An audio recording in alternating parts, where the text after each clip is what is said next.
Hi everyone, for those who don't know me, I'm Emma and I'm the artist behind Unsteady Art. So today's a little bit of I'm saying today, the next few weeks at least is going to be very different than what I'm used to. As unfortunately I've had a major hiccup and I'm going to have to tell you something that's a little bit more serious, just to sort of prepare you for this next stage.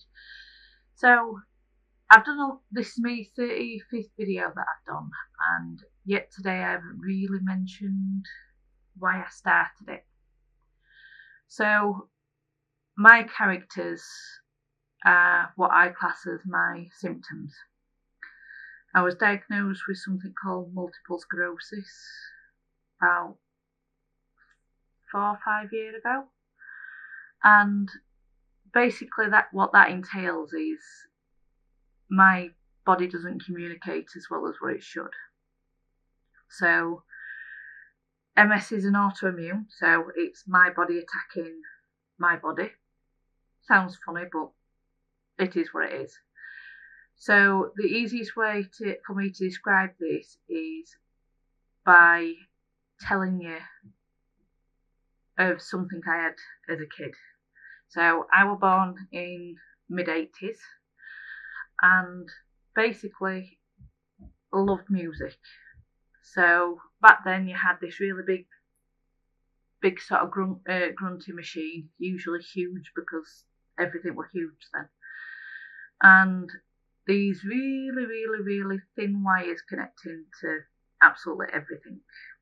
So in this scenario, the big Wi-Fi system is my head. And I'm talking as a cassette player. So all of the wire is extremely thin and then it's coated in plastic usually. And that plastic is extremely fragile to the point that every time you used to stand on it, managed to get it jammed in the door, it will forever sounding funny.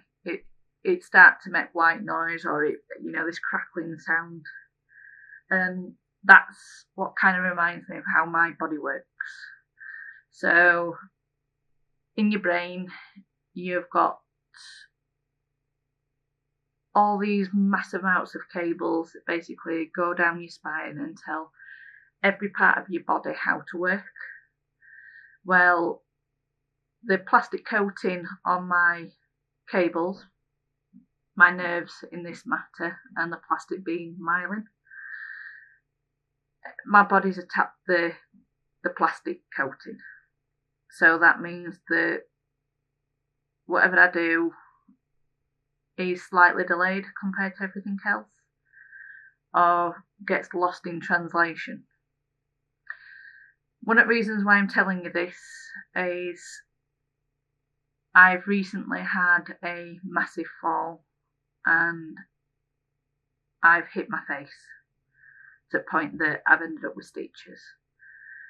So I'm describing this so next time you're going to actually see me, I'm going to look slightly different. But I'm going to wait till a point where it's not as gory. So the reason why I started my characters was they're all my symptoms. So the first one I ever did was aardvark, which is called tongue-tied. And one of the issues that you get with MS, multiple sclerosis, is the cognitive ability to be able to use words. Now, it's not all the time. Sometimes I can say words that's completely different to what it would be normally. Sometimes it can be completely wrong way round. Or I can say a word that's completely out of context, out of any sort of normal conversation. But But that's what you do. And that's why Tongue Tied got started. Originally, I needed inspiration.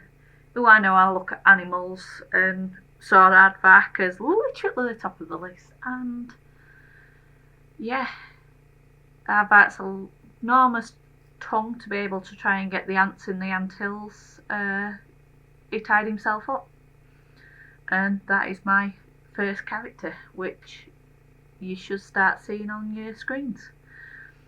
After I drew him, obviously, when I first got the sticker machine, he went into sticker format.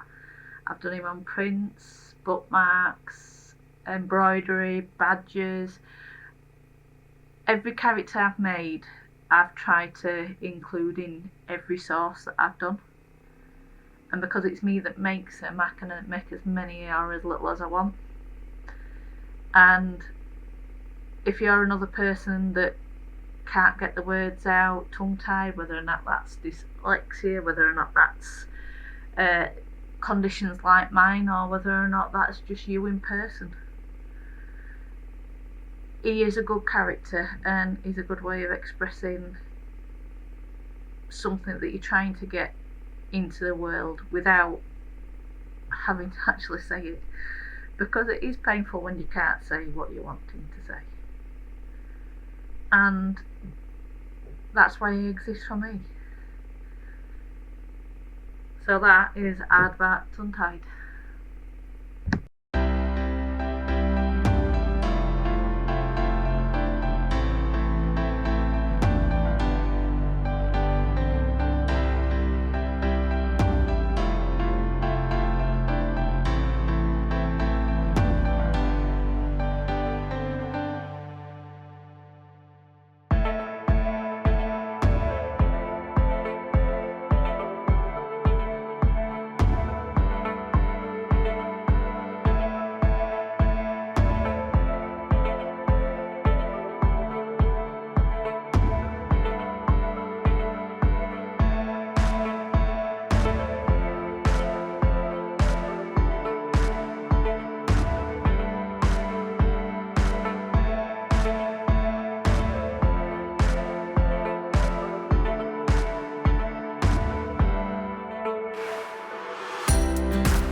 So this one is Blind as a Bat. Now this is two parts that I did with Blinders About.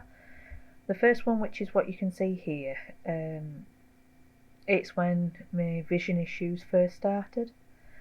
So this one is my right side of me, the right eye, should I say, started seeing double.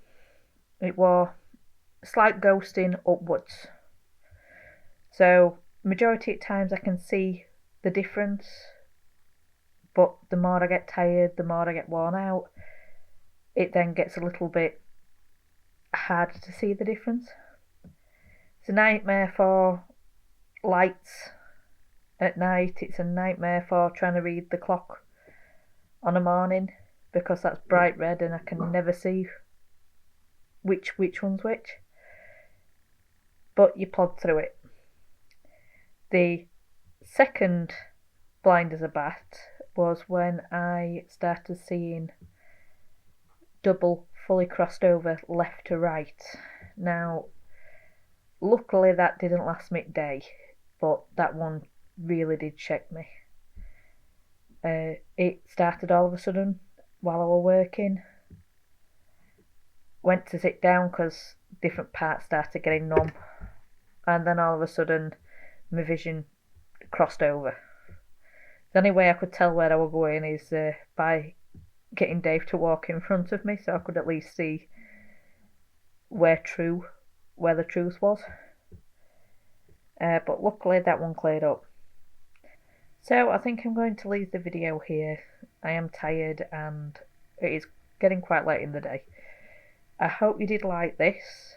Don't worry, still alive, still laughing my head off. But like everything else, that's end of today. So hopefully you enjoyed. If you could like, subscribe, comment, because I'd love to hear comments. I really would. Might cheer me up a bit. And I will see you next week with some of the other characters. Bye.